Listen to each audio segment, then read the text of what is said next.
Time for a win as we bring you Judgment Week presented by Cisco Systems. Let's take a look at the standings in Conference USA. At the top of the pack, Memphis is the story right now. They have won 11 consecutive games, but by no means are they locked for first place. Meanwhile, there are 6 teams vying for 5 spots left to qualify for the Conference USA tournament. Among them, Marquette. Marquette with a win tonight would clinch a spot in the conference tournament, but they are still looking beyond that to the NCAA Big Dance. Take a look at our Star Watch, and Travis Dean or Larry Connolly leads the conference in scoring as well as assists. You can see his last 4 games, 25 points per game, an outstanding shooter. Terrence Leathers, on the other hand, his last 2 games, about 20.5 points. Terrence Leathers, the number 4 rebounder in Conference USA. Boy, Terrence Leather carrying this team at times, coming off a 22 and 14 rebound performance in their last run against Houston. I'm Mark Jones courtside along with Larry Connolly. We are set to tip it off. This is Judgment Week, with conference play heating up in earnest. A lot to be decided during the course of the next couple of days. Important that Marquette gets off to a good start. They're going to open up in a man-to-man defense, and South Florida will be very patient with this offense. We have to shoot around today. Watch them run this offense, Mark. They're trying to slow the pace down if they can.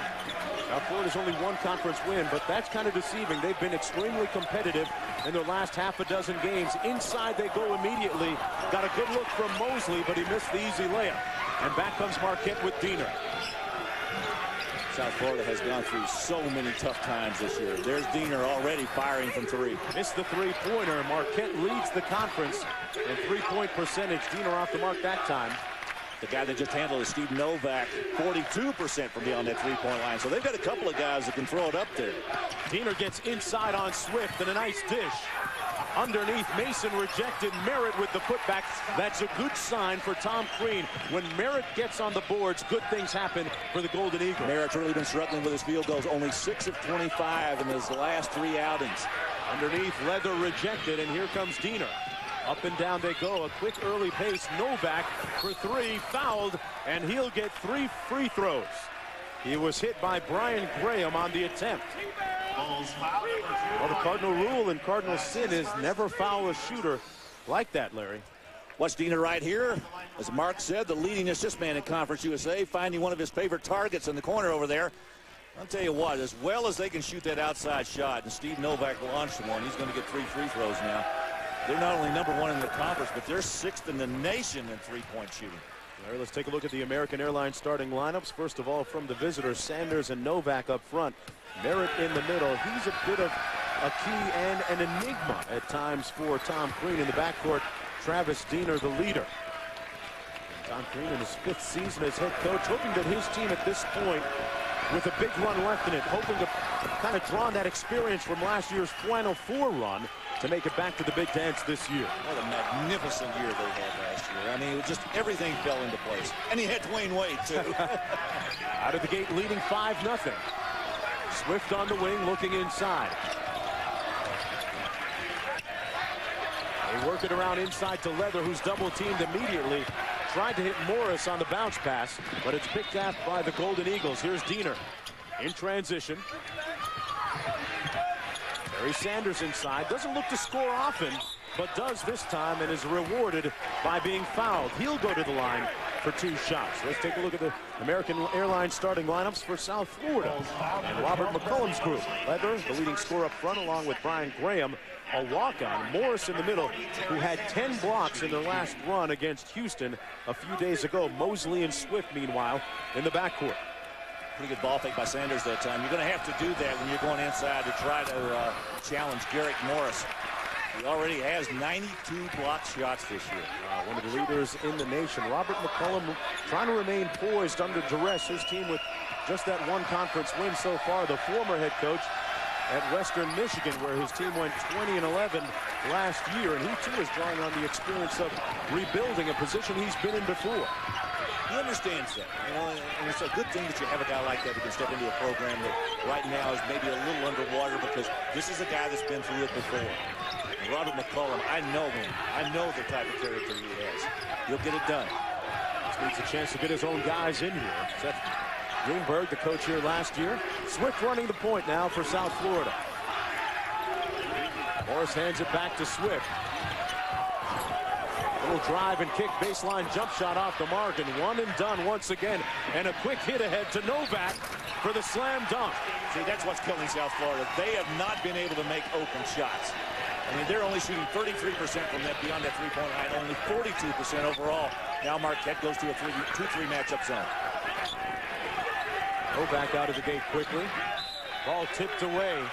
Out of bounds. Actually, they're going to say it wasn't touched. Look at the good field goal shooting early by Marquette. 50% and an easy one here, Larry. Yeah, and again, you watch Marquette run out. Nice job here. Filling the lane out there. Novak running the floor. You look at a guy like that. He's 6'10", 215, can get up and down the floor. A career-high 30 points against Louisville earlier this year. That's going to be a foul called against South Florida. Check that. They're going to change it now. Say it's against Marquette. An illegal screen. I think Terry Sanders picked that up for an illegal screen. Here's Tom Crean hoping to sweep it the rest of the way and perhaps pick up enough victories. If he does, he'll pick up 4 more. That would give him an 18-9 record. That might be good enough to get him in. Not going to be easier said than done. Yeah, last year he took Marquette to the Final Four for the first time since 1977. That was a magical year with one of his assistant coaches as a player at the time, Bo Ellis. Into the paint. Derek Morris missed the jump hook. Leather with the putback, and South Florida's on the board. There's Leather with 8 double-doubles this year. Very strong off of the glass and also scoring. Diener nails the 3 ball. And Larry, might that be a factor tonight for Marquette? The fact that Robert McCollum's team isn't that deep. They go maybe 7 deep. Are Marquette wise to look at pushing the tempo a little bit? Well, because of a couple of guys leaving the program and also some injuries, they're really going to try to push it at them because they only have 6 guys to play. And the 5 guys they've got in there right now in their last game against Houston, 3 of them played 40 minutes, 1 played 38, and the other one played 37. The starting 5. South Florida, a team that has lost 4 players, including some starters from a season ago. And right now are dressing 3 walk-ons. 5 on the shot clock for Mosley. Put it on spin cycle. Came up with nothing. Merritt with the rebound. South Florida unable to get many offensive rebounds yet. Diener another 3 ball on the way. That one online, and Mason battling underneath with the putback. It's 12-2. He just took it away from Derek Morris. Damian Mason, how about that strength? And what a story he is. He became the starter halfway through the season. A freshman out of Chicago, Illinois, 6'5", a guy that people say has Dwayne Wade-like talent at times. That shows flashes of it. Let's go back and take a look again at Diener here coming off of the screen. Nice one by Sanders. In fact, what he did was just screen everybody out. Wouldn't let anybody near him. And again, here's the shot again by Diener. Missing this time. Watch Mason take the ball away from Morris inside. That's just simply strength. Morris has got to be a little tougher with the ball when he comes down with it. Well, we saw Travis Diener hit a 3 ball earlier, missed one just a few moments ago, but you mentioned, Larry, his proficient 3-point shooting, continuing to climb the charts in all-time Marquette history. Number 6 right now. Brian Wardle, the number 5 guy right there, is director of basketball operations here for Marquette now. Look at Diener, 18 points, 3 rebounds, 6 assists. This guy is having a really, really good year. Had a bit of a scare earlier this year when he was injured in a game against Charlotte, down in Charlotte. Put a defender up in the air on a ball fake and injured his neck when the player came down on his neck. Spent the night in hospital, but came back shortly thereafter the next game and has been very productive since that time. 12-2 Marquette with the early lead. Mosley on the handoff. Out of bounds, it'll be Bulls ball. Time out on the floor. We talked about Marquette playing for its NCAA tournament life. We'll take a look at their resume, see what you think when we come back. Welcome back, everyone, to the Sun Dome. Mark Jones courtside along with Larry Connolly. Marquette coming in, Larry, at 14-9. Tom Crean told me before the game that he has to go over the tape, tell the guys, hey, what we do right, what we do wrong, keep their confidence high. And when you look at their overall resume, there are a couple of key wins on there. They do have a shot. Yeah, Mark, and when you take a look at these key wins, and this resume is pretty strong for Marquette. They're very, very good. The key wins obviously have been against Louisville and Notre Dame. Their schedule strength, not very good at 80. 14-9 overall, conference 7-5. The RPI, a little too high. They've got to get that down It's going to be very difficult with the schedule they've got remaining, though, because they have to play against South Florida tonight, UAB, East Carolina, and Louisville. That's not going to help that RPI. Now, it's interesting. The irony is that Tom Crean's team ended Louisville's 16-game win streak at Freedom Hall. Since that time, the Cardinals have been in a free fall. Marquette's back in that zone defense against South Florida, trying to work the perimeter. Morris swings it around weak side. One little pick and roll. There's Mosley from way downtown. Missed everything. That was from Clearwater. Wow. Speaking of Clearwater, a few members of the St. Louis Cardinals on hand here to watch the game. Their training camp nearby. Friends of Tom Crean. There's Diener out top. Novak on the flare. He calls out the play. Diener goes by Swift. Got him up in the air. Tried to draw the foul and came down. Merritt lost the handle, and here's Mosley in transition. Glides by Novak and one. You know, Novak, if all he had done is just go to the basket and defend and stand there and wait for him to come to him, he'd have been better off. Instead, he's a little bit tardy getting there, and you can see Mosley just simply outrunning. Maybe Novak just couldn't catch up, but he tried to get there, and he slapped him on the arm as it goes up, and then maybe a three-point play. Nice job by Mosley controlling the ball to get it in the net. Yeah, Bradley Mosley is South Florida's second leading scorer at about 14 points a game, along with 3 rebounds per contest. He had 9 points and 8 rebounds against Houston. A good transition player. That's what the scouting report says. Interesting that, you know, some of the defections and some of the players that have been lost on the Bulls roster this year has really affected him a lot. He started off this season scoring about 19 points a game for the first dozen or so, and then has tailed off in the second half of the year so far. Well, the fact that he's averaging 36 minutes a game will tell you something. I mean, he's an Iron Man, and he goes out there and plays as many minutes as he can because they don't have anybody else in his position that can play any better.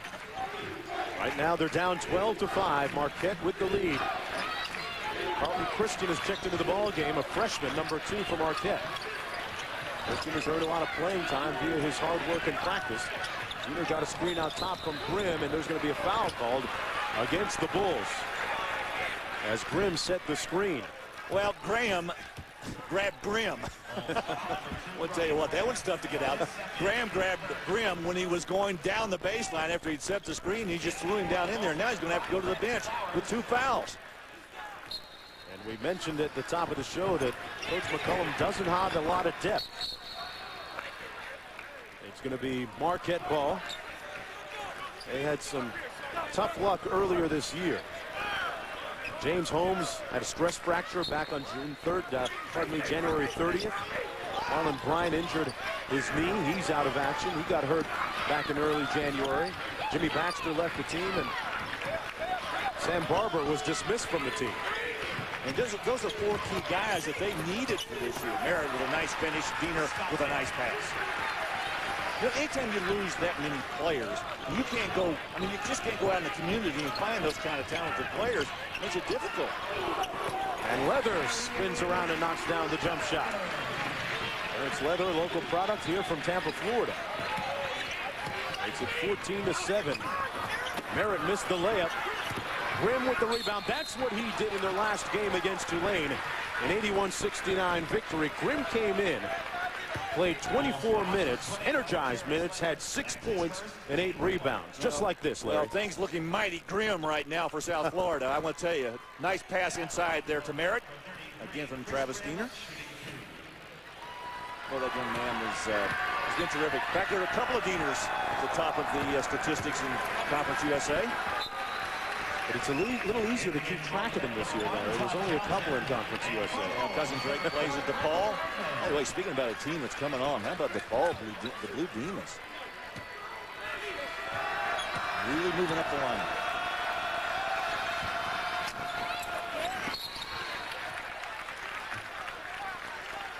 They're going to whistle, balls coming back the other way. Well, folks, Friday night ESPN has an NBA doubleheader. First at 7 Eastern, Toronto Raptors taking on the Boston Celtics and Paul Pierce. Raptors Celtics also available in high definition on ESPN HD. Then at 9, it's Seattle against Phoenix. Ari Stoudemire. NBA Fridays on ESPN. We're going to get Christian for sliding in underneath the cut that time by Bradley Mosley. Foul's going to be against Carlton Christian. And Carlton Christian, Larry, just one of 3 players that Tom Crean is starting to use a little bit more off of his bench. I mentioned Grimm a moment ago, and Brandon Bell, the backup point guard, another one.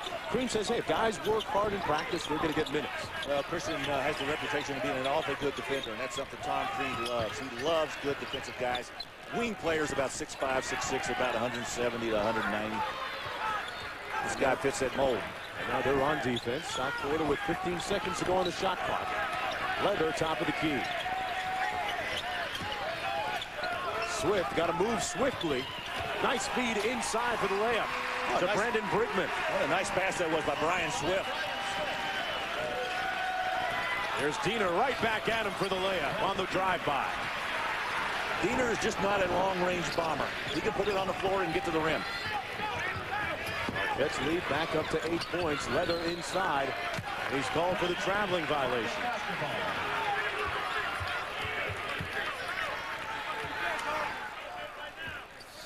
Now Robert McCollum looking on right now. You can see right there he's pleased with the way Brian Swift got inside. Not pleased with the fact that Diener went by him on the next play. Christian pops out. Diener working off a couple of baseline screens, and there's going to be another offensive foul called against Marquette for an illegal screen. That one against Townsend. Mark, we had heard that Marquette had put in some new sets this week, and I think maybe they're struggling a little bit with getting in position to set those screens. You know, oftentimes when you start to make a few changes, and it's one of those things that I think a lot of coaches look at in January and February. They start to change their offense a little bit because everybody begins to see the videotapes. They watch, they plan, they can scout you, they know what you're going to run. Good idea to come out with some new stuff occasionally. Tom Crean recycling and reworking the playbook deep into the night last night. Nice tip in. South Florida getting a couple cracks at it. Mosley missed the second one. Timeout, out of bounds. Golden Eagle ball. They lead by 8 with 11:39 to go in the first half. Robert McCollum's team facing adversity, but standing strong so far. Well, Marquette leads 17-9 over South Florida. And we're going to take a look at Travis Diener right here. On the right side, watch him operate. He's always in constant motion, one of the most difficult guys to guard in college basketball. Here he comes around a double screen. The one thing about guarding a player like this, you know you're going to be in perpetual motion. That's just part of it. We'll show you more of it later on as he really puts defensive pressure on the other club. As a defender, Larry, coaches talk about lock and trail. And it's not an easy trail when you're chasing him through multiple double and single screens. On the drive, nice move to the bucket by Christian. Couldn't convert out of bounds, but you saw a nice burst from the freshman from Orlando, Florida. This game, a bit of a homecoming for Christian. Went to Maynard Evans High School in Orlando, the same high school as Daryl Dawkins. I saw him play in high school at Evans High School. Wow, it was amazing.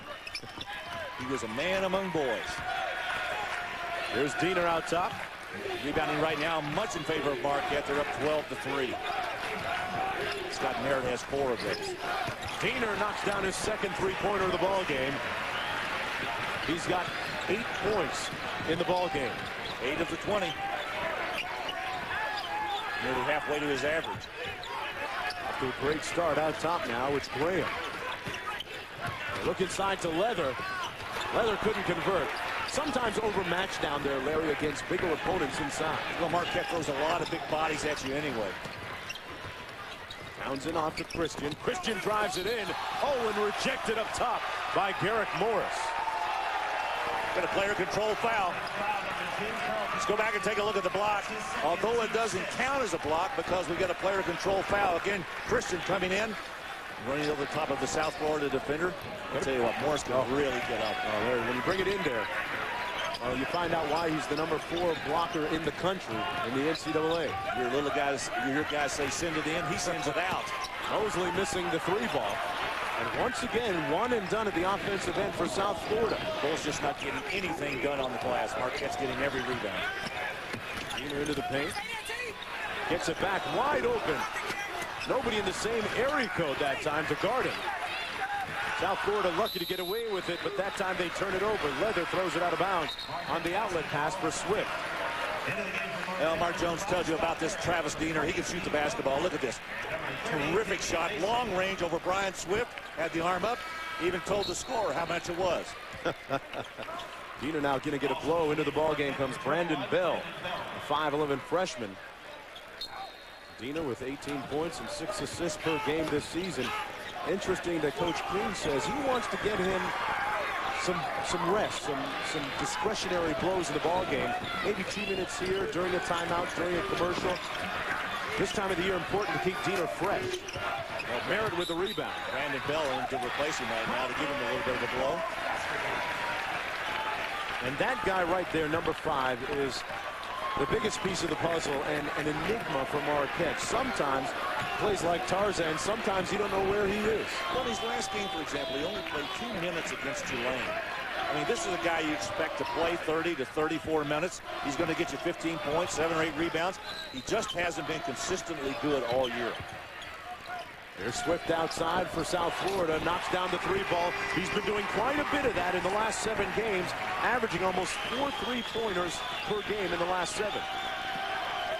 South Florida hanging around, down by 8. Bell running the show now for Marquette. Novak swings it around weak side. Damian Mason looking inside to Merritt. Merritt on the isolation. Spins around Leather. Morris made him change the shot, and there's going to be a foul called against the Bulls. How about the effort that time down inside by Scott Merritt? Now he's reverting to that good side of the game that he has. Scott Merritt operating down in there. Again, the long-range shot right here by Brian Swift. Gets 3 for South Florida. Gets him a little bit closer. Scott Merritt showing a little bit tenacity in this first half that he hasn't shown in the last 3 or 4 games. Sure has, and you know, there's an assistant coach on that Marquette bench that has taken a very keen interest in Merritt. One, Bo Ellis, pretty good big man as a player in his own right, former Marquette player. Watches a lot of tape with Merritt and goes through a variety of moves in the low post with him, especially a kind of little jump hook over his left shoulder. Here's Bo. I told him I didn't like his tie very much. He says, I love my tie. Bo can wear whatever he wants. He's got a championship ring. He does indeed. 1977. Marquette beat North Carolina in that championship game in Atlanta. Going to be an offensive foul against Marquette. Neither team, actually Marquette, not doing well from the foul line. That's surprising from the best free throw shooting team in the conference, Larry, at almost 74% on the season.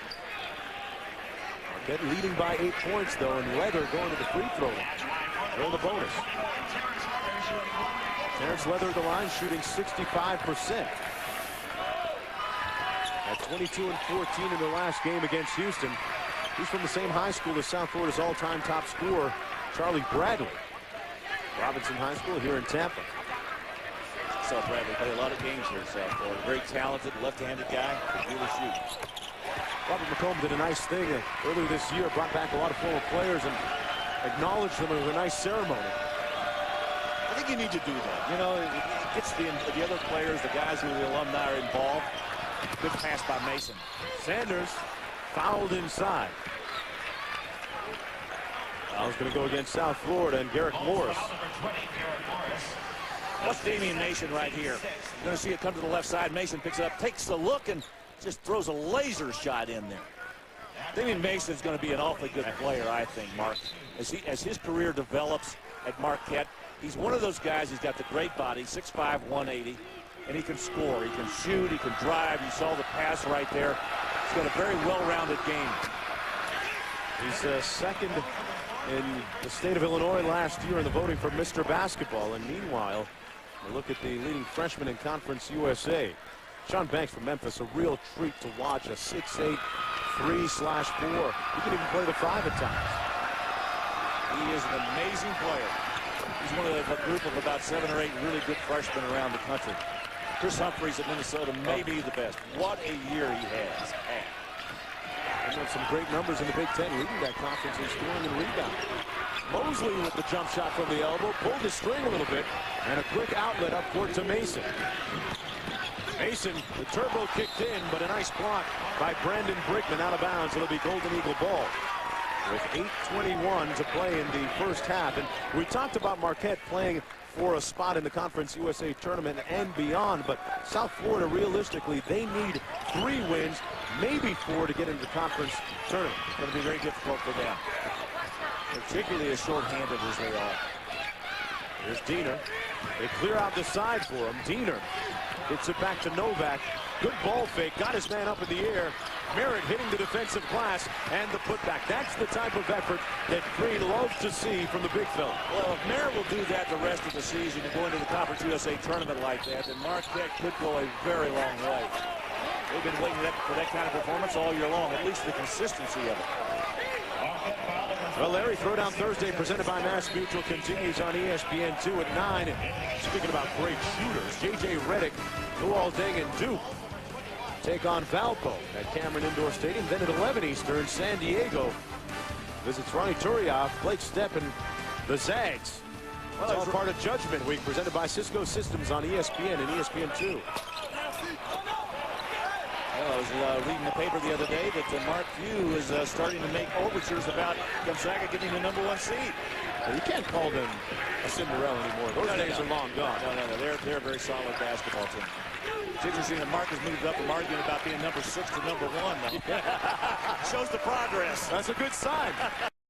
Time out on the floor. The Golden Eagles looking to soar. We'll have more after this.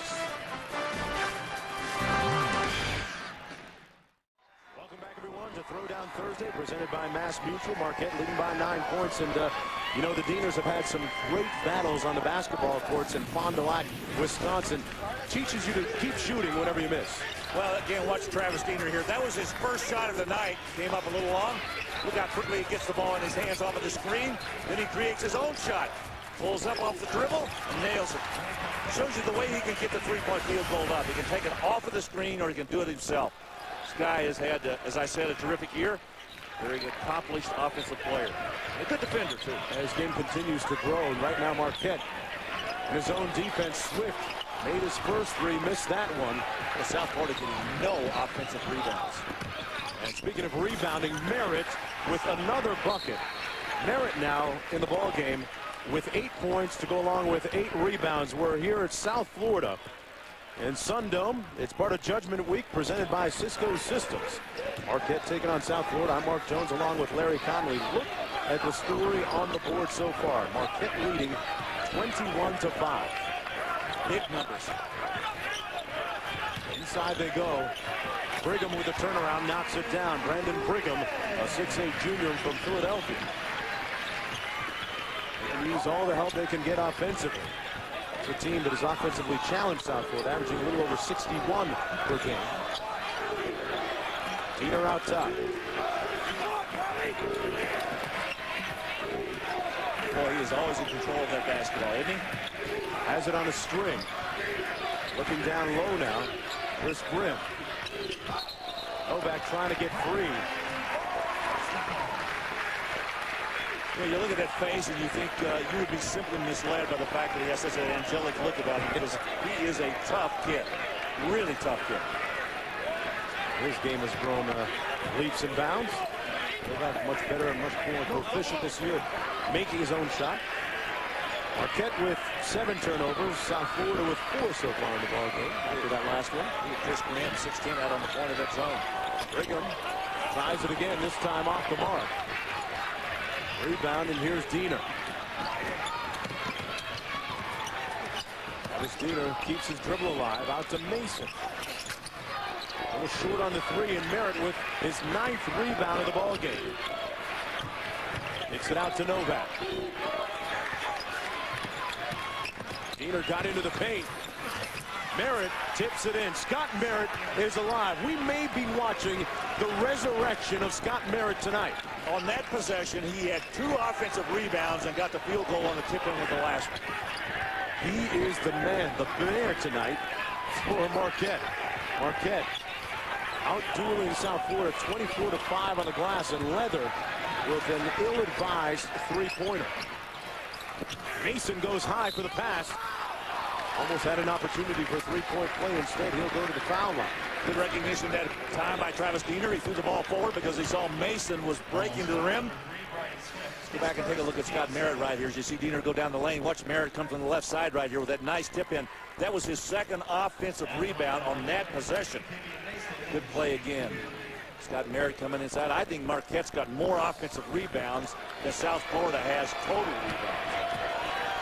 The numbers continue to pile up, and the meter's still running. Mason knocks down the first of two, a 75% free throw shooter. Garrett comes back into the ball game for Leather for South Florida. Meanwhile, look at those numbers. Already a double-double, Larry, in the first half with 10 and 11. You know, I talked about his involvement with Bo Ellis. Merritt's dad, Kareem Merritt, used to play ball against Bo Ellis at Phillips High School in Chicago, back from around the way at 36th Street. And Kareem, Merritt's dad, and Bo Ellis talk frequently about keeping the young guy motivated, keeping him on the straight path. Well, Bo Ellis could do that. I mean, he's a guy that he can motivate anybody. I had a good conversation with him before the game, right? Even though I don't like his talk. I will tell you that he really talked glowingly about this kid. He said he's going to get better. He's going to be all right. Tom Crean has assembled a great staff and doing great work at Marquette. Took them to the Final Four last year for the first time since '77.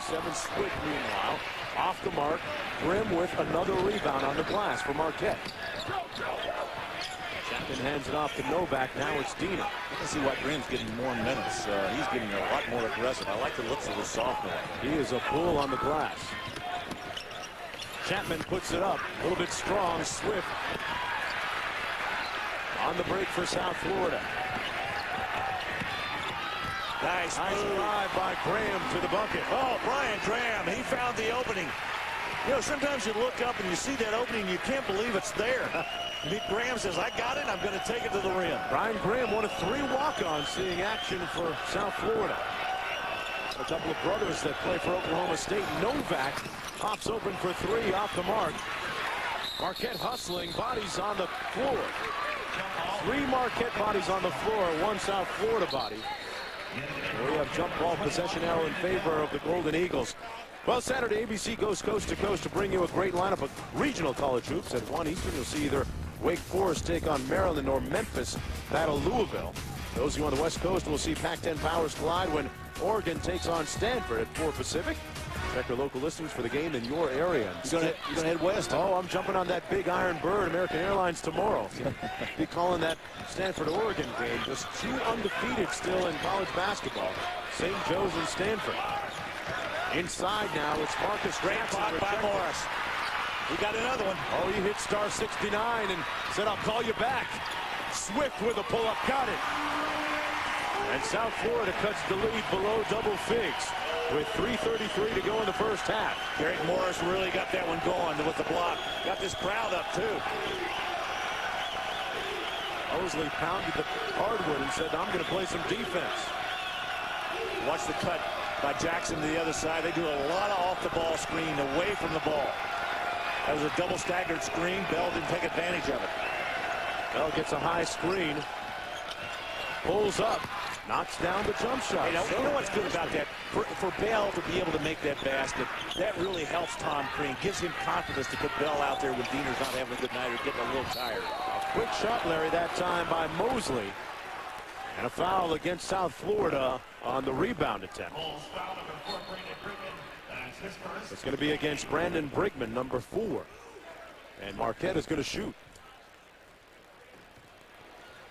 And you see McCollum speaking to his player, Mosley, about that ill-advised quick three-pointer. Just when they started to make a little bit of a run, Larry, got the lead below double figures. And now Grimm goes to the line for Marquette.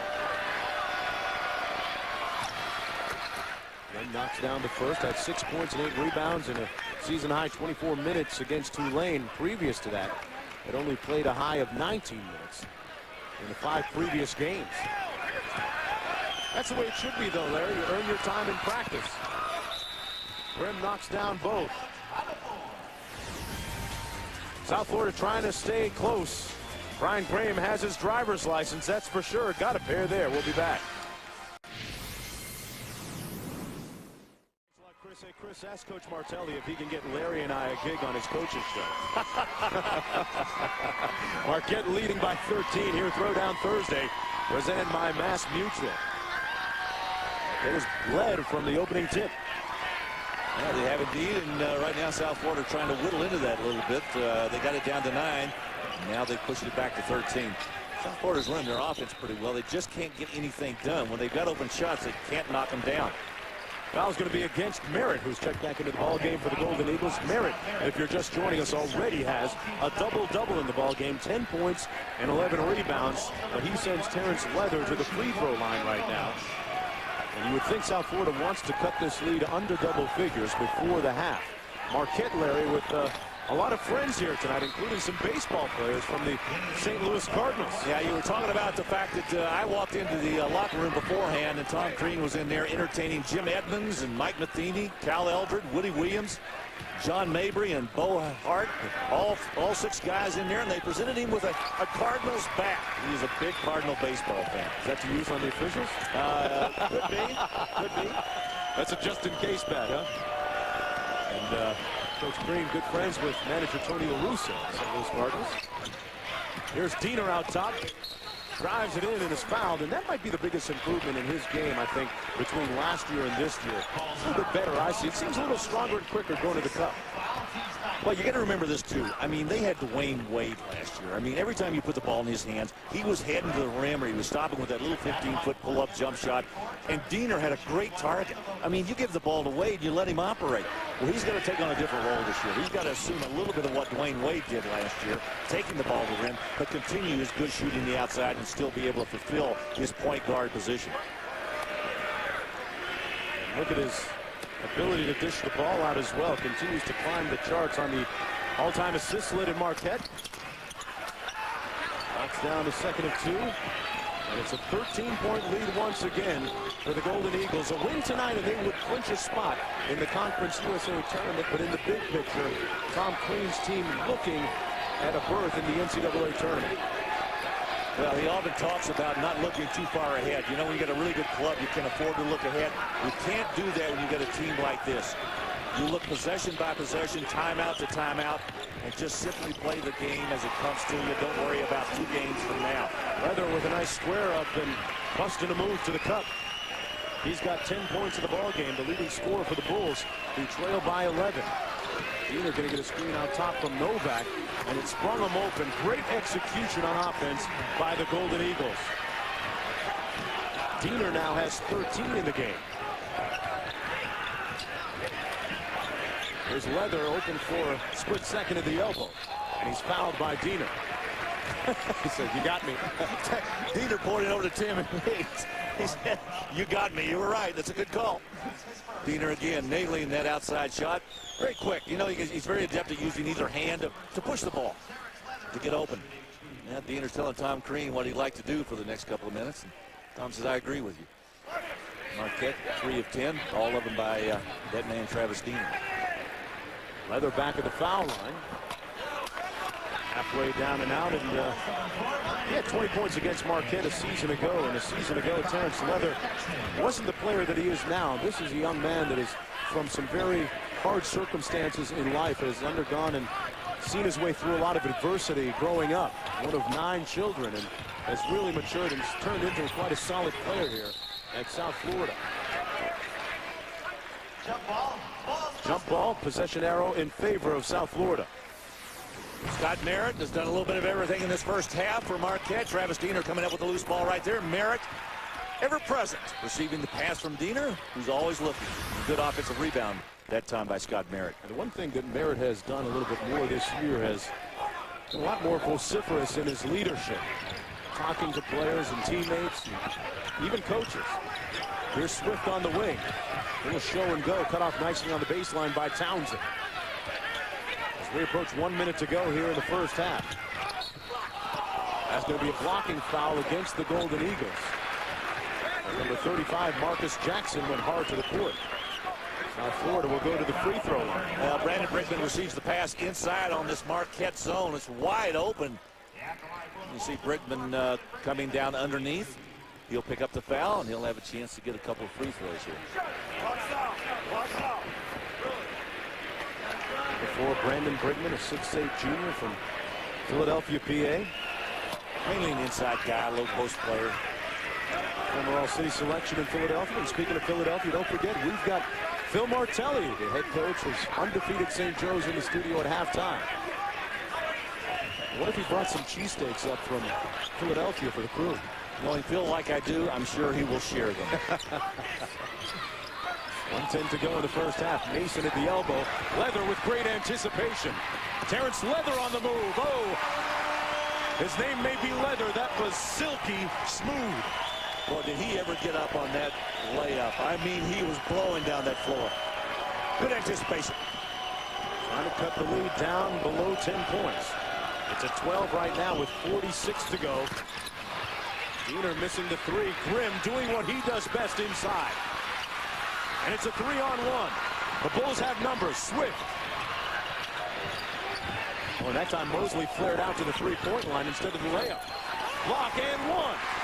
But it worked out anyway for Brian Graham. You know, South Florida's playing better when they're in transition. Instead of trying to slow it down and make it a half-court game, I think they might be better off just pushing the ball. They look like they're more comfortable, and they certainly enjoy it a lot more. Good ball movement this time. Good pass to the inside. Bridgman delivers. And Graham made the nice play by drawing the foul, and he'll have a chance at a three-point play, and there's Leather with a steal. Watch this crossover. Well, that's a nice move right there. I mean, he absolutely froze Todd Townsend. We got a timeout on the floor with 30.9 seconds to go. And as we celebrate our 25 seasons of college basketball, folks, time to flash back into the ESPN archives. Louisville's defense, the dominant force in the game right now. There's the defense. Dissipation. Tough shot by Diener, and he rattles it home. How did he find the glass? What a great performance by Marquette to come from behind, 19 down. That win snapped a streak of Louisville's of home wins, and recapping, 27-6 that year, 14-2 last season, an appearance in the Final Four. And speaking of Dwayne Wade, last week's Player of the Week in the NBA, averaging over 17 points per. Great player for the Miami Heat. You know, it was interesting when Tom Crean, when I was doing games up there a couple of years ago before Wade was eligible to play, he told me, he says, I've got a guy waiting in the wings you won't believe. Well, he was absolutely prophetic about that. Well, the lead is down to single figures at 9. This is as close as South Florida's been in a while. Diener out top, guarded by Swift. Mason. Nice jab step, and he got the layup to fall. Boy, did he cover ground. It'll count if it goes, and it almost does. And that's the end of the first half. An interesting first half as South Florida battles for its Conference USA tournament life. 40-29 at the break. And back in the studio, we've got Chris Fowler and the gang, including Phil Martelli. A couple of teams waiting for their ship to come in on Throwdown Thursday, presented by Mass Mutual, all part of Judgment Week, presented by Cisco Systems. Marquette leading by 11. I'm Mark Jones, courtside, along with Larry Connolly. Larry, the theory goes if you're going to beat Marquette, you have to beat them at the 1 and the 5 spot. That's Diener and Merritt, and South Florida has not done either tonight. No, they haven't, and both of these guys have performed very well in this first half. Merritt really coming off a very poor performance against Tulane. Tonight, it's been a different story, and of course, Travis Diener just picked up right where he left off. This guy can do just about everything he wants with the basketball. He can deliver the pass, but more importantly, he can deliver the shot. Good long-range shooting. He made 3 threes in the first half. That was all the threes that Marquette made, and that young guard right there got them all. Watch him come off with the ball right here. Still working, and again, the good steal by Leathers with the crossover in the finish. He was really the star, and the only star that South Florida had in that first half as he had 12 big points. Larry, that really underscored the point that South Florida seemed to play better in transition. Look at the leading scorers, respectively, Diener and Leather, 13 and 12. We're underway here in the second half. A win tonight for Marquette would qualify them for the Conference USA tournament coming up in a couple of weeks. Meanwhile, South Florida needs to almost win out, you would think. That's what conventional wisdom says in order to make it to the postseason conference tournament. Ball knocked out of bounds. It'll be Marquette ball. It was one and done at the offensive end for South Florida. 15 offensive boards, meanwhile, for Marquette. They out-rebounded South Florida 31-8. That's what I'm talking about. You've got to be able to rebound that basketball. Tonight, Marquette with his much larger, taller players, and this guy's doing the number right here, Merritt. Good block. Rejected by Garrick Morris. And it looks like Marquette was able to call the timeout before the clock expired.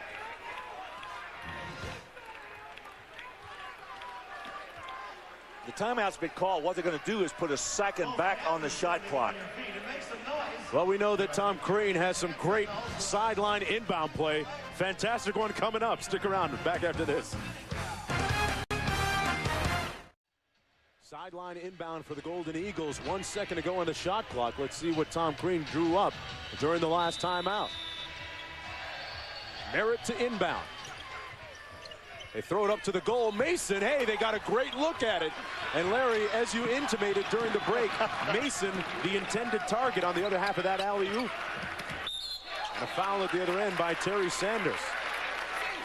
Well, it was worth the timeout then, right? They got a good look at the basket. They did. They got exactly what they wanted out of it. Tom Crean drew up the right play, and his club executed it. They just couldn't finish it. When you've got just 1 second, it's tough. Pretty good lob right there. Look at the gatekeeper right in front there. He's not going to let the ball come up near that rim. Garrick Morris. And they throw it away. They give it right away on the inbound pass. Mason kicks it out to Diener. They found Novak right away in transition. That's paramount. But Jackson left wide open temporarily. Saw Morris there and thought better of it. Swift commits the foul against Diener on the dribble. That's his third personal foul. First team foul of the half. Brian Graham, the perpetrator. Hey, one thing, South Florida's doing a nice job of covering up those shooters. When the ball moves, Marquette has been able to move the ball very well, but they're not getting good looks at the basket because South Florida is closing out the shooters. There's Novak out top. Hands it off to Diener.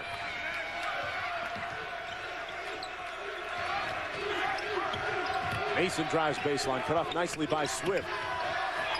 Merritt with the sweet left hand. Wow, that was nice. Little dexterity. 12 points to go along with 11 rebounds so far. This is the best that he has played in over a month. And Diener comes up with a pinch. Bad pass by Swift.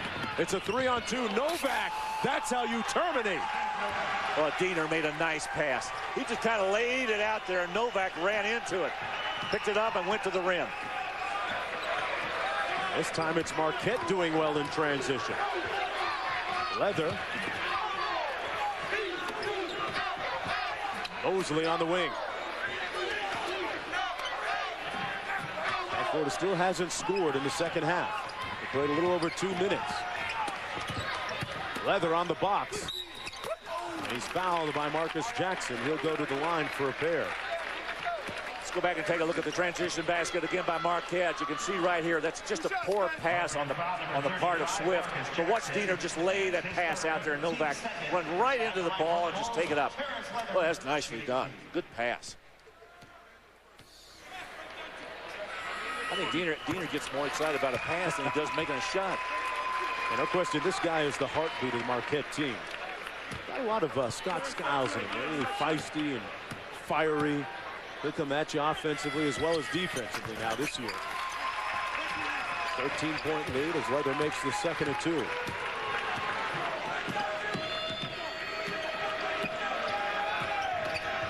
Diener trying to get around on the outside of Brian Swift. Swift's doing a pretty good job of at least containing him. He got him the first time in the first half.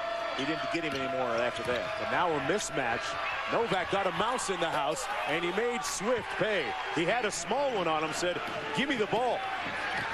Novak, what is he, about 8 inches, 10 inches taller? Sure, anything close to that works. 15-point lead for Marquette. Mosley gives it up to Swift.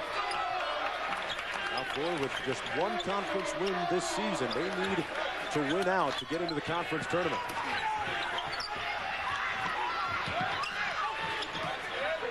Jackson doing a nice job defending right there against Bradley Mosley. And with 8 seconds on the shot clock, Larry, they bail them out. Go back and watch Novak right here. You're right. He's got a mouse in the house right there. Brian Swift, no way he can keep up with him. He's only 5'10". Novak goes 6'10", so that's a full 12 inches he had. Another pass tipped away. It's a 3-on-1. Novak hands it off to Diener. Oh, they give it up so well. Novak drops the spade on South Florida. And it's an 18-point lead. Now, Mark, those are just weak passes. You got to be more direct with your passes. You got to have a little more oomph on them. And look at Marquette from the field in the second half. Leather can't break the drought, and it continues for the Bulls. Really the high screen from Jackson. Another mismatch. Swift is trying to get back out to Diener. Diener squares up for three, a little bit strong. Jackson got it back. Inside for Mason, and that one a little strong. Now South Florida has numbers. Mosley with the layup. They get their first bucket, second bucket now in the second half. Good filling in the lanes that time. Good move to the left side by Mosley. Go to the open spot on those breaks, and the guy that's got the ball but should be able to find you. I think South Florida plays better when they're going in transition, up and down the floor. So it looks that way tonight. The ball tipped out of bounds, and it's going to be Marquette ball. Meanwhile, Steve Novak continuing to percolate. Right now he's saying, I could teach you guys, but I'd have to charge.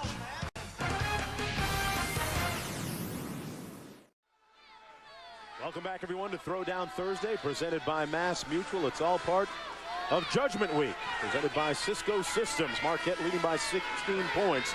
Steve Novak, Larry, has scored the last 7 Marquette points, starting to heat up. Oh, they got 3 guys in double figures now. They got Travis Diener at 13, Steve Novak with 12, and Scott Merritt with 12. Head coach Tom Crean beginning to approach the 100-win mark during his tenure at Marquette. Right now poised at 97, looking for 98 tonight. More importantly, in the big picture, a win, perhaps one step closer to the NCAA tournament. And once again, South Florida turns it over in the half court. The third deflected pass or intercepted pass in the second half by South Florida. She's not doing a good job of passing the basketball. That's an offensive foul. That's simply a push by Grimm.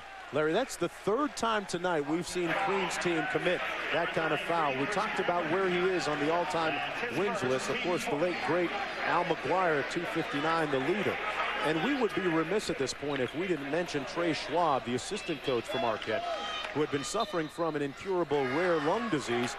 26 months to the day he was on the waiting list. He underwent double lung transplant surgery February 17th at the University of Wisconsin Hospital in Madison. We're glad to report that recently has been upgraded to stable.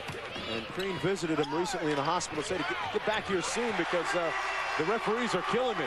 But it's a great story, and you know, Trey Schwab has waited a long time on that wait list, and looks like things are turning out better for him and well. Really pleased that he's doing well. Novak has scored the last 10 points now for Marquette. Could we say he's hot? Yes, we could. You'd be accurate. Novak, last year's 6th Man of the Year in Conference USA. A candidate for the All-Conference team this year. Leather swings it weak side to Graham. 15 on the shot clock. Good pass inside to Leather, who got the bucket. Good look by Brian Graham that time, getting it inside. By the way, he's got a couple of brothers playing at Oklahoma State right now that are doing awfully well, too.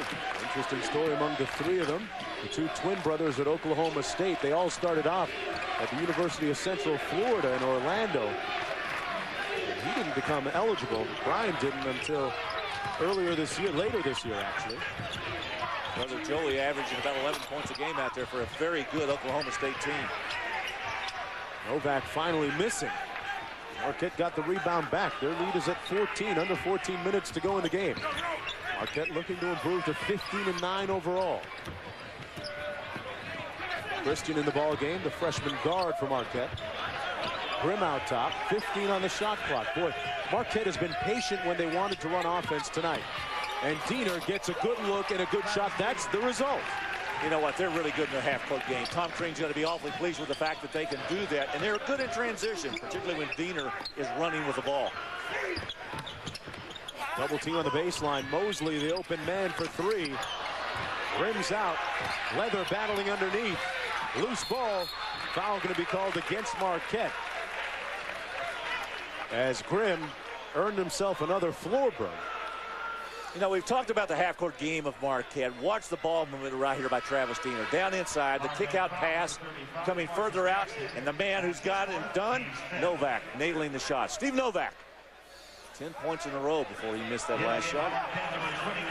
Merritt getting set to come back into the ball game, and yeah, he's really found his shooting stroke here in the second half. 4 or 5 from the field. Had 30 points in a big breakout game this year against Louisville. A career-high 8 threes in that one. Last season, he led the conference in three-point shooting at over 50%, just about at 51.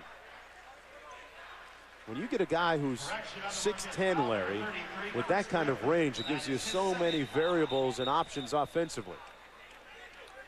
There's some problem when the officials are trying to find out who the foul was, who committed the foul.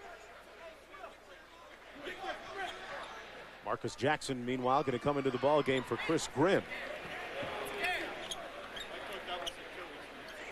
Grimm using his bench liberally. Meanwhile, head coach for South Florida, Robert McCullum, unable to. His team just 7 deep right now. Swift out top. Foul going to be called against number 35. That's Marcus Jackson's foul. That's his 4th person. Jackson with a push into the elbow down underneath. And just like that, Grimm back up off the Marquette bench and back into the ball game for Jackson.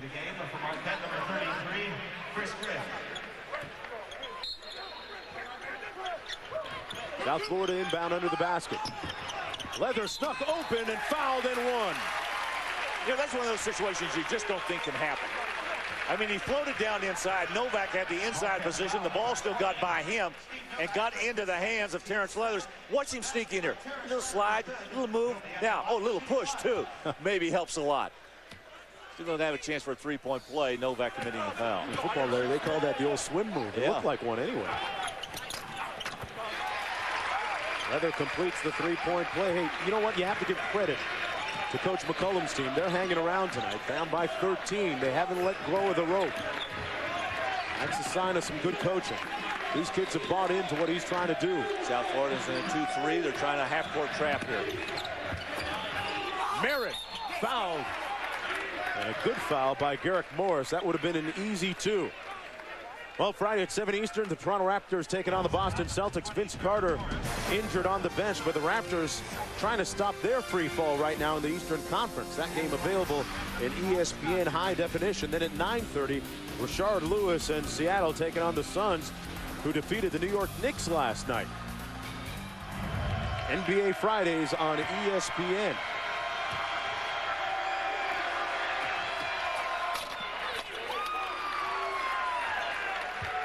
Robert McCullum with his hands full this year. We mentioned the players earlier. Jimmy Baxter left the team to pursue his potential in the high jump. He's a world-class high jumper. Barber left the team. Bryant blew out his ACL, and James Holmes is out with a stress fracture in his ankle. Makes his job, McCullum's job, almost impossible. 14-point lead for Marquette. Right now, Marquette still pounding the opponent on the glass, 35-10. It's amazing that South Florida has only picked up 2 rebounds so far in the second half. Merritt with some good hustle. Chased it down out of bounds, and Travis Diener on the bench while Brandon Bell, the freshman point guard, runs the offense. Scott Merritt took a little tumble over there with the old water cooler. You don't ever take those on. Water coolers win every time. Even the plastic ones. Our sign is still up, though. Yeah. Leather trying to get open on the inbound pass, and this time he got caught on the swim move, Larry. Well, Novak says, you fooled me once, you won't fool me twice. Right there, Ed Hightower caught him. Again, Travis Diener. Look at the bounce pass. He's grabbing his left shoulder right there. He might have got a little stinger. The freshman guard from Marquette. Now the ball moves to the outside, and he comes back with it. pushes and goes right to the rim with it. Gets the basket. Larry, a good thing it wasn't a shooting shoulder, huh? It was the left one. Maybe he was deacon everybody. He said, oh, my shoulder hurts. The old Jim Brown move, huh? Yeah, exactly. Slow to get up, but he'll get 30 yards on you next time you give him the ball. Here's Christian on the drive, and he's fouled by Mosley out top. That's the 14th foul. Third personal foul. Diener getting set to come back into the ball game, perhaps. His team leading by 14 points. Marquette made it to the Final Four last year. We'll take a look at where they are in the standings right now when we come back.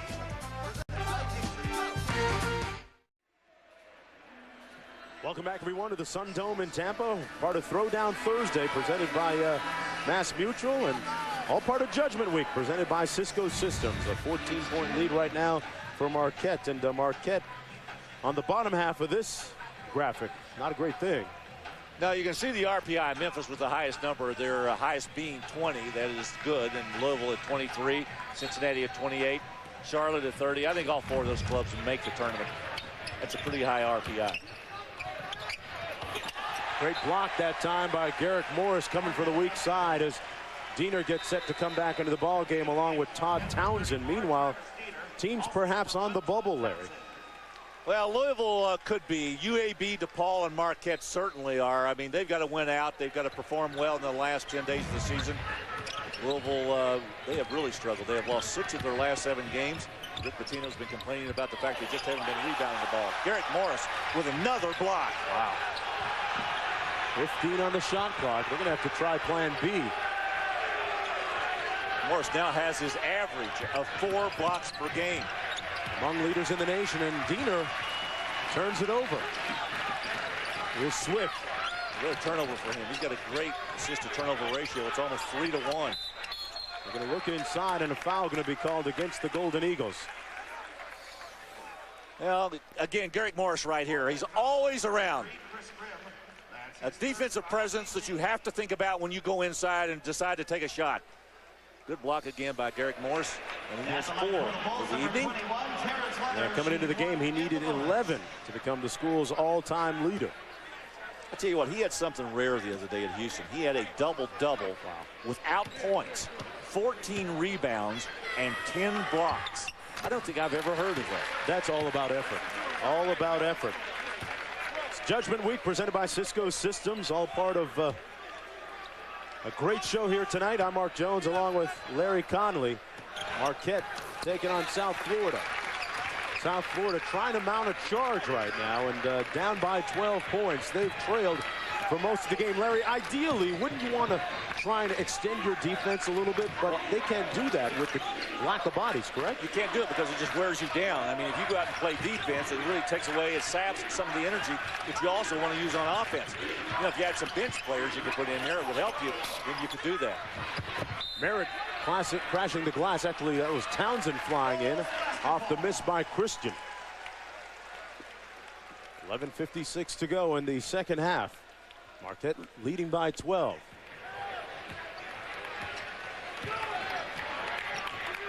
Swift up court. Here's one thing, South Florida is very methodical in running their offense. Mosley had a good look. Merritt with the board, fell over Grimm, his own man, and out of bounds. It'll be bull ball. I don't know why he didn't throw it to Diener when he was standing there the first time. He looked like a giant redwood. You know, they fall real slow. Fell in sections. Yeah, in sections, right. But Merritt hasn't been on his back for most of the night. I tell you, he's done some great work. Already a double-double. Had a double-double in the first half, Scott Merritt.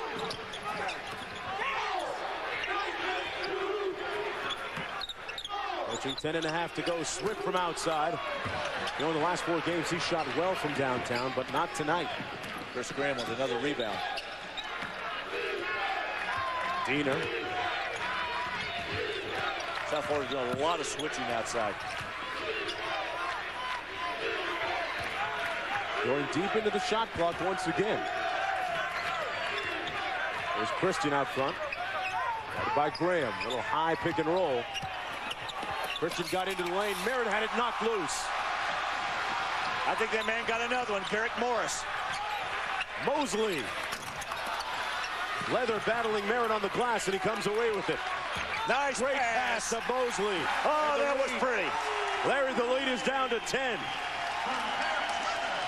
These old Bulls won't go away. And Morris has 5 blocks, triggering the offense. Right now, it's a bull market. It sure is. And I'll buy a little bit of stock in Garrick Morris. Good hustle down inside, and a great pass by Terrence Leather down inside to Bradley Mosley with the finish. South Florida in the midst of a 7-1 run in the last 4 minutes. And Garrick approaching the all-time leader spot on the block shot list. Well, the defensive end, you got to talk about Garrick Morris if you're going to talk D. He goes down after that block. Doesn't bother him. He comes right back with another block on the inside against Scott Merritt, and another one. I'll tell you what, he is ever present right there, ready to throw it back if you come in there with the ball. Young man that this year really has discovered the passion for playing basketball, something that he didn't always display the previous 2 seasons. Now, I've watched him play for 3 years, and he has just gotten better and better. His offensive game still lacks. I mean, he patrols that center, though, about as well as anybody in basketball. Swift guarding Diener out front. Novak at the scorer's table, ready to come back into the ball game for Marquette. They flatten it out and spread the floor for Diener. Knocked away nicely by Swift. And a chance to cut the lead to double figures for South Florida. Graham had it knocked away nicely by Townsend. Oh, he dropped it. Oh, wow. Christian lost control going up for the dunk. Mosley, and he's fouled. Up and down we go.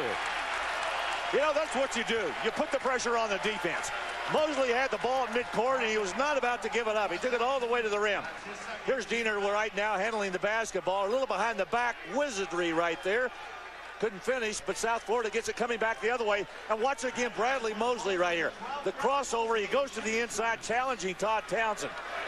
You know, I like the transition game. I like it when Mosley's got the ball, taking it to the rim. Boy, anytime South Florida can get something easy in the half court, Larry, it helps. The lead now down to 9 points. Mosley out of Daytona Beach Community College. All-conference performer in that league a season ago, averaging 18 points per game. He played point guard this year, making the transition to the 2 spot. Had one of his best games this year against Southern Mississippi, one of their bigger wins this year. Their only league victory. And the lead is down to 8 points.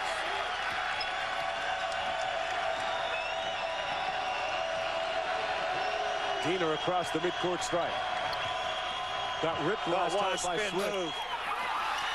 Out of bounds, and it's South Florida ball. How about these Bulls? Robert McCullum's team has shown a real steely resolve in this game. I got to tell you what, the student body's up now. They're excited. And they haven't had a whole lot to cheer about this year. Not this season. 7-16 overall, but still entertaining hopes of making it to the conference tournament. Look at the size of Chris Grimm out on the point of that zone right there. I mean, he's 6'10", with that wingspan he's got. So tough to pass around him. 5 on the shot clock from out front. Off the mark is Mosley.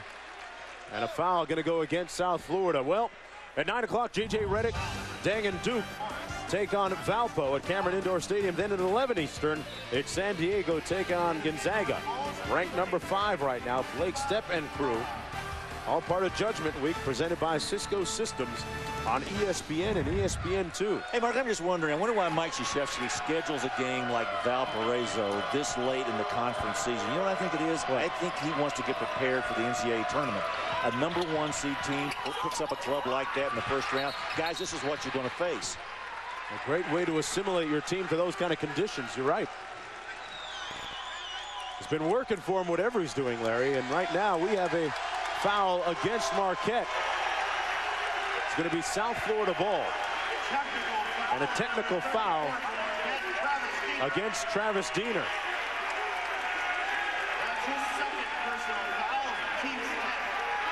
10th team foul against the Golden Eagles. Well, Tom Crean counseling him right now to calm down. You don't want your point guard being too emotional in this situation. You got to be able to run the club. Probably what he felt like was he was fouled when he went inside here. Hey, Swift did appear to touch him on that left elbow. But it's a 6-point game. Nobody thought, Larry Connolly, coming into tonight's game, that this would be as competitive a game as it's turned out to be. Diener grabbing his left shoulder earlier in the game. Several times since then, too. And that left arm kind of limp when he's not using it. The lead is 6 points. Time out on the floor. More on Throwdown Thursday. We'll be back after this.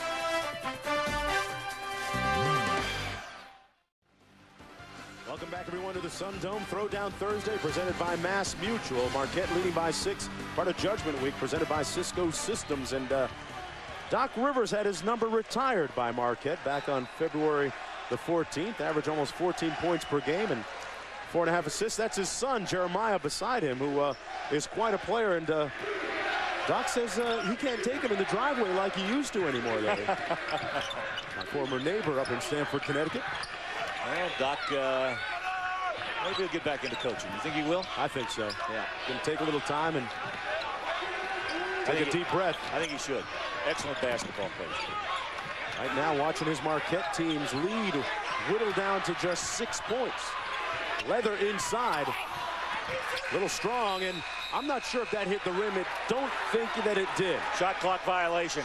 Good call.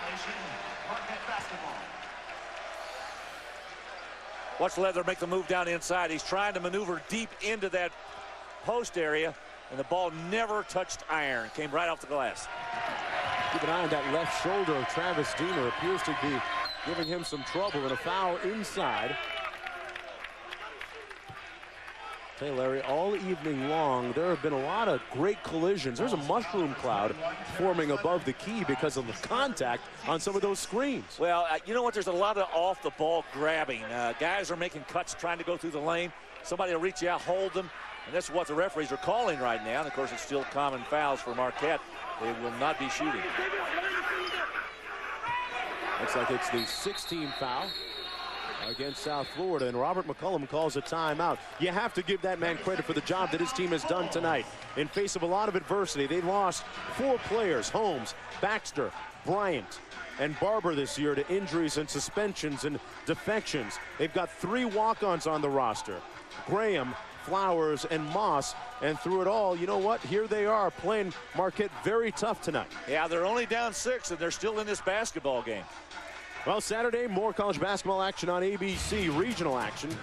Wake Forest taking on Maryland, Memphis taking on Louisville, and on the West Coast, Oregon meets #1 Stanford. You know, we talked about St. Joe's earlier tonight, Larry. Stanford also undefeated. It really underscores the point that you have to have players that stick around for about 3 years or 4 years. Boy, it's really helped Mike Montgomery out there. I mean, they've really put together a terrific club.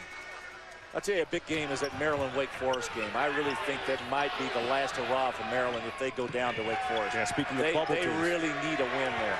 Meanwhile, back here, Marquette has not scored in over 6 minutes. Let's see what they run come out of this timeout. Doc Rivers and Tom Crean were up late last night going over some plays, and, well, they didn't even get a shot at the hoop that time. Grimm took a little stroll. He was out for his morning constitutional. I mean, it was like a 4-stepper. Under 7 minutes to go. What's this? Well, let's just keep going and going and going and going. South Florida in the midst of a 13-3 run, Larry, in the last 7.5 minutes. Yeah, South Florida's done very well on offense. And I tell you what, they put some pressure on Marquette on the defensive end. Marquette's in now a matchup. It looks like a 1-2-2. Last time down, there was a shot clock violation against South Florida. Leather flashes to the high post. Looking for a hot hand offensively. Double teamed, and they get ripped again without even getting a shot up. Scott Merritt with a nice defensive play that time. He just reached up and took the ball away. Sanders kicks it out to Novak. Now Diener out top. Working a little high screen and roll, rejected by Leather. Merritt got fouled. I tell you, Diener was fortunate that Merritt was rolling down the lane because the ball popped right back to him. He was getting ready to go up with it, and he got hammered. It looked like Brandon Bridgman was the guy that got him. Watch this. Diener's going down in. That left arm's not bothering him too much. He was using it to kind of fend off the defender. And then Merritt picked up the ball. He picked up the garbage coming back. Ooh, that's a pretty good block inside by Terrence Leather. Meanwhile, Merritt at the line, 13 points to go along with 13 rebounds tonight. Now watch this down inside. Good block again by Leather. Merritt right at Johnny on the spot to pick it up. Diener couldn't even get up, and he's still grabbing that left shoulder. Oh, they can't afford to lose him. Merritt at the line. He was Tom Crean's first recruit at Marquette. A lot of expectations for the young man coming in, and after a couple of seasons, he really adjusted to those expectations and starting to produce, especially in this game tonight. 8-point lead for the Golden Eagles, approaching 6 minutes to go. A win tonight, and Marquette would have earned a berth in the conference tournament, but they are looking beyond that to the NCAA tournament. They're shooting a lot higher than that. Well, Tom Crean's looking at that. I'm not sure his players are. As he says, he goes possession to possession, timeout to timeout. Bad pass. Mason got it. And this will be 2 for the price of none. I got to tell you, South Florida is just too lackadaisical in their passing. Too soft to passes.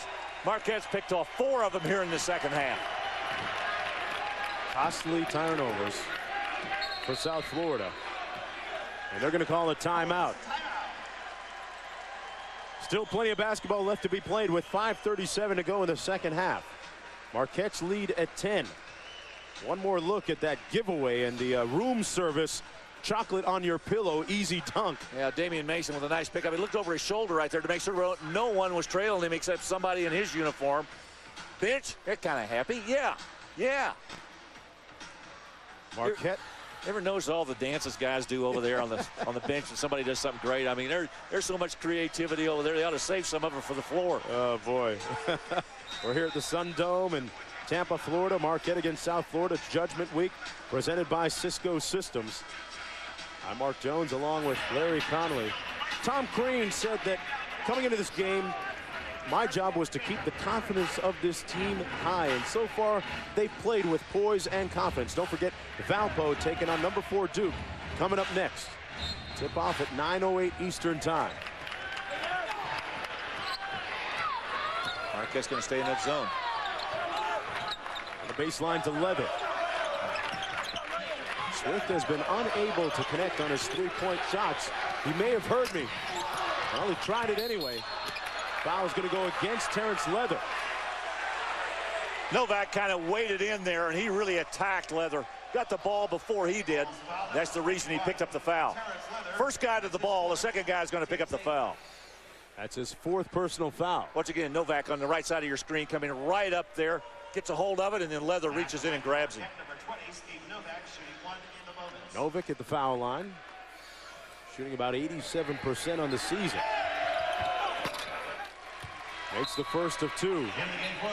From Brown Deer, Wisconsin, a 6'10 sophomore. Last year led the conference in 3-point shooting at 51%. Oh, he had some kind of night against the Louisville earlier this year, didn't he? Did the game. He had 8 3-pointers. Meanwhile, Leather's going to take a seat.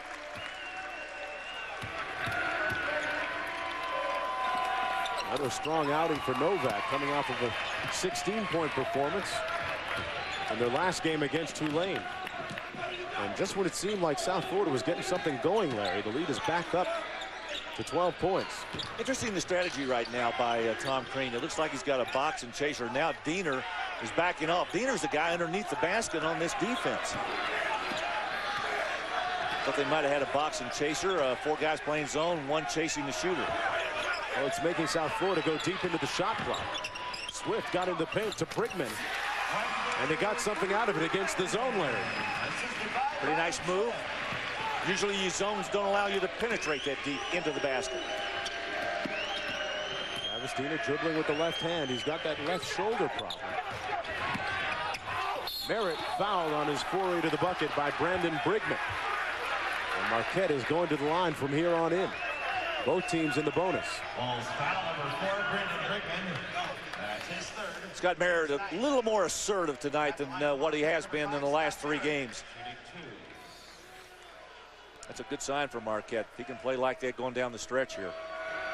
You know, Travis Diener made an interesting comment when he told me that Coach Crean has never gotten down on our team despite some of our struggles. And it would be easy to get down and be very overly critical of a player like Scott Merritt with some of his struggles, but that's why they call it coaching, Larry. No, that's right. You can't lose your team at this time of the season. No, that's a great point. As we take a look at the free throws right there. The other thing, too, is think about this. Tom Crean had a coach's dream year last year. I mean, he gets to the Final Four. I mean, his club plays so well, and he's got a decent club coming back, but he doesn't know how good they're going to be. They're not as good as they were last year. They just aren't. It's a different team. It's a different year. And he has not given up on this club at all. He still thinks he's going to make the NCAA tournament. Graham from outside. Merritt with another rebound. The double-double numbers continue to mount. Diener up court, and now you would think Marquette could afford to be very methodical and workmanlike running through its offensive sets as we approach 4 minutes to go in the second half. That's the offense. Novak off the mark that time. Mason hustling for the rebound. Out of bounds, South Florida ball. Well, each time it seems South Florida is going to make a run at them and get close. Marquette seems to have an answer. They'll push it out to 12, which is where it is right now. South Florida has had it down as few as 6. Well, Tom Crean is going to stay with that zone defense. He has not gone to his man-to-man at all. Graham back out to Swift. Mosley got into the paint and made it count. And for the second time in a row, the second possession in a row, they've been able to penetrate that zone defense and get a good basket. Lead still at 10 points. That's what zone defenses are supposed to do, to deny that dribble penetration. Diener.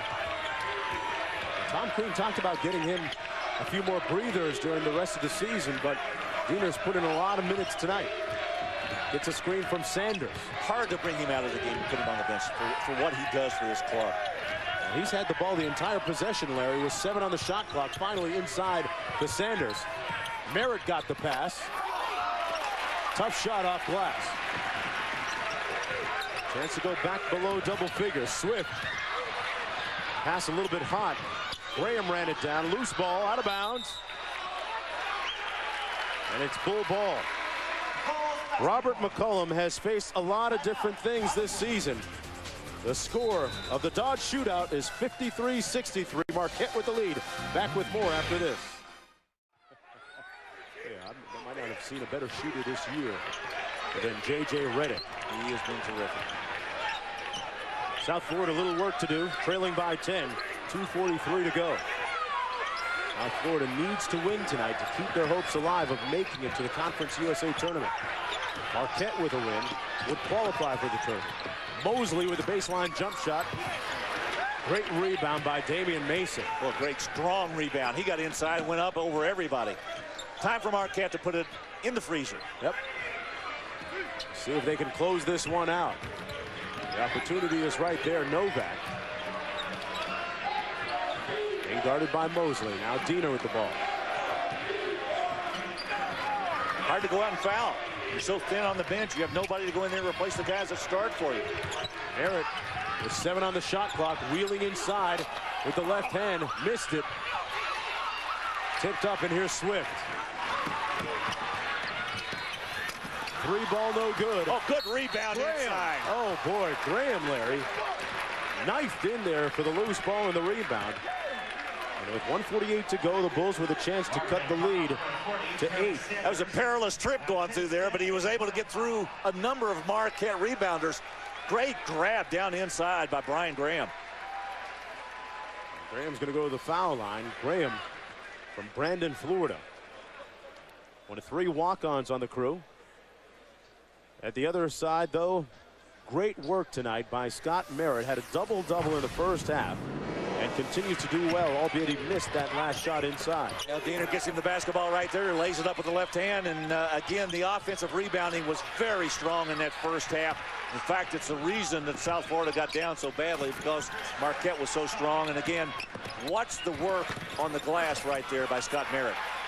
Awfully good evening so far. 17 points, 14 rebounds. Much better than the 2-point performance against Tulane in their last game. And I think Coach Crean got through to him as he only gave him 13 minutes of playing time in that game. Grimm got most of the minutes at that spot. It's funny how the bench can motivate players, Larry, huh? It does have a way of influencing you, yes. Terry Sanders, meanwhile, is fouled out for the Golden Eagles.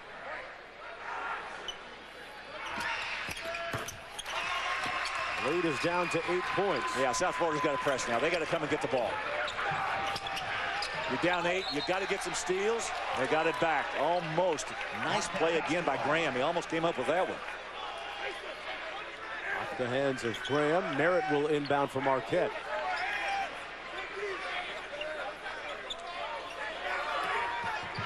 Dino breaks loose. And he calls a timeout. You know, here's the problem if you're South Florida. Not only are you shorthanded, but if you go out and try to foul Marquette, guess who's going to control the basketball? Travis Diener, who shoots about 88% from the free throw line. They got a quick double team on him, which forced the timeout. And don't forget, Judgment Week presented by Cisco Systems. Marquette taking on South Florida here from the Sun Dome in South Florida.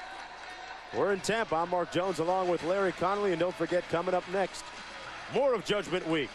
Valpo taking on number 4 Duke. And you had a good point, Larry, about the scheduling of that game. How Coach Mike Krzyzewski gets his team used to tournament-type conditions with that type of matchup right in the heart of conference play.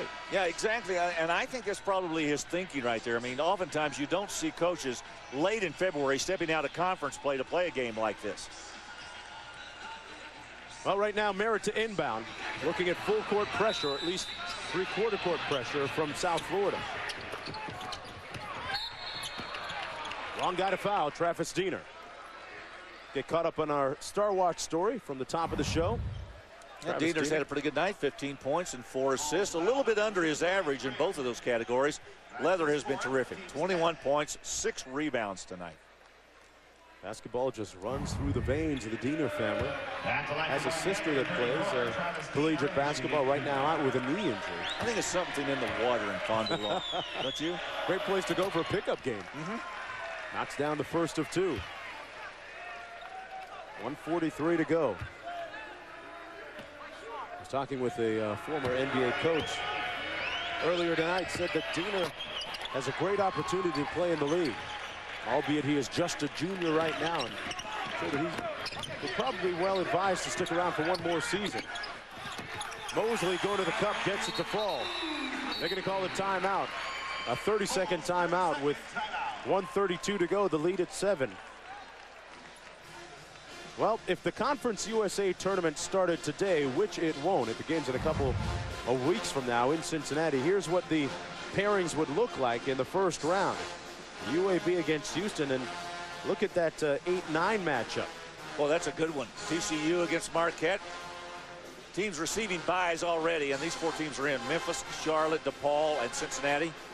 What a great year for Memphis. Conference USA, Larry, could look at as many as perhaps 6 teams going to the NCAA tournament. And I think it would be legitimate. I mean, this league has been very, very good this year.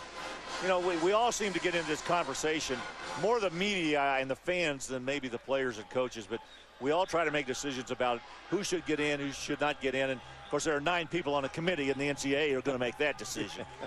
But we all like to have our own opinion. It's kind of fun. It really is a lot of fun leading up to that Sunday. Great time of the year for college basketball. Meanwhile, foul is going to be called against South Florida. It's against Bradley Mosley. He was holding Travis Diener like a grudge that time. I mean, he had a good grasp of him. That's his 4th personal foul. And Diener once again going to the free throw line. Take a look at the remaining timeouts. Marquette with a pair, 1 full, and South Florida with 1 full remaining. Both teams in the double bonus. Leading team in Conference USA from the free throw line is Marquette at 75%. Now South Florida has to score in a hurry. Don't forget Duke and Valpo coming up next right here on ESPN2. Mosley out top. Good defense by Marquette. Really guarding the three-point line, but Swift gets open for 3 and knocks one down. Novak couldn't get there quick enough. And another 30-second timeout taken by South Florida. Now they've got just 1 full remaining. Marquette also with a full timeout remaining. Swift, who coming into this game had connected on an average of 4 threes per game over the last 7. Pretty nice kick-out pass right here, and he's ready to go. Novak, just a step late. Well, his teammates call him Sweezy. He was just smooth on that one. 1:15 to go. South Florida still battling, just one conference win to their credit so far this year. Tell you one thing about Robert McCollum. He has pulled out all stops tonight. He has done everything he can to win this game. Now, you're talking about a club that is 7-16, 1-11 in the league, and they're still out there battling as hard as they can. Former assistant coach with Ron Kruber when they were both at Florida, and they were in the process of rebuilding. So McCollum drawing on some of that experience to build a program here at South Florida. Some good coaching bloodlines. Also coached with Cliff Ellis at South Alabama. His Western Michigan team went 20-11 last year. This is his first year on the job here at South Florida. And as I said earlier, Larry, it's a good sign of coaching when your team doesn't give up late in the season with not much to play for. You know what it shows? It shows respect for the coach. Your guys are out there playing hard, playing as hard as they can. They know they're pretty much not playing for anything. They know that their season could be over with in their next loss, but they're out there giving it the best effort they can, and that's just simply respect for the coach. More Judgment Week coming up next. Number 4 Duke taking on Valpo at 9:08 Eastern time. 6-point lead for Marquette. Marquette looking for their 15th win of the season. If they could win out, they would have 18 wins going into the conference tournament. Give it to Diener or give it to Novak? Novak hands it off to the freshman point guard, Brandon Bell. Bell and Diener in as ball handlers in the backcourt. They're going to play it straight. Straight up man-to-man defense. They're not going to foul, at least not yet. Does that surprise you, Larry? It does. But now they've got it down to 12 seconds. They've got to play straight D. Too late to foul now. Diener. It's a 2-possession game. Novak back to Diener for 3. Got his own rebound, and it was foul on the rebound by Brian Graham. Oh, a costly sequence for South Florida. Yeah, but a good play by Diener. He went after his own shot. You know, shooters know when they're going to miss. And they can almost tell, particularly a guy that shoots as much as he does from the outside, where that ball is going to carry him. Look at this. Looks straight on, goes right to where it came off. That time he took a hit on the right shoulder. Graham, meanwhile, Larry, is fouled out of the ball game. Albeit a walk on an important part of what's left of the South Florida roster. Coach McCollum says that he's one of those guys which is great for team chemistry, a great facilitator on offense, one of those guys who are very unselfish moving the basketball. Right now on the bench for the rest of the contest. Don't forget, coming up next, number 4 Duke taking on Valpo. Part of Judgment Week. As soon as we can get you there, we'll throw you there. 6-point lead for the Golden Eagles. Diener stepping to the line. Marquette brought a nice contingent of fans from Milwaukee. They did. Way up there in the stands here at the Sun Dome. The word is most of them are not going back. It's just too cold right now. Said they'd see them in April or May. They go to the nearest regional. Diener knocks down both. 8-point lead, 38 seconds to go. Mosley out front. Swift made his last 3. Good coverage by Marquette out front. Swift is trying to get open. And he does. A little bit short. Mosley knocked down to 3 ball. The lead is 5. They got a foul right away. Whether it's Diener or not, their best free throw shooter, or Novak. They stopped the clock with 16.7 to go. Diener and Novak have made most of their free throws down the stretch. That's the 5th foul against Leather. He's their leading scorer, and he's out. Well, all Novak has to do is make these 2 free throws right here, and that'll pretty much put it out of reach. Don't forget Valpo taking on Duke. That's next right here on ESPN2. All part of Judgment Week. You've seen a lot of college basketball this year. Who do you like? You know what? I kind of like Stanford. I like it when you've got players that have been around. I'm not going out on a limb or anything, but I like Stanford. Yeah, I was going to say, you're really stretching there. Anytime you've got strong backcourt leadership, especially senior leadership, like Jameer Nelson at St. Joe's, things bode well for you in the NCAA tournament. The end of the game for the Bulls, number 5, Brandon Flowers.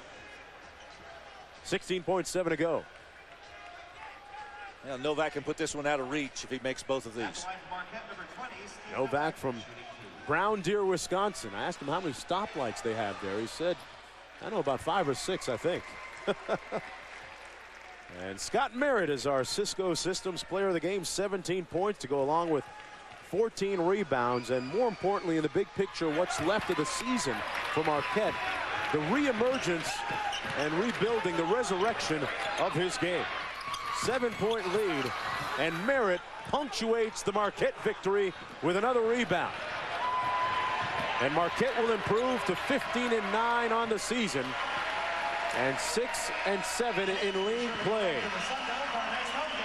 Mutual respect amongst the Brain Trust as Diener leads the way to another Marquette win. That's it from here. Right now, let's go to Duke against Valpo with Dave O'Brien. Dave?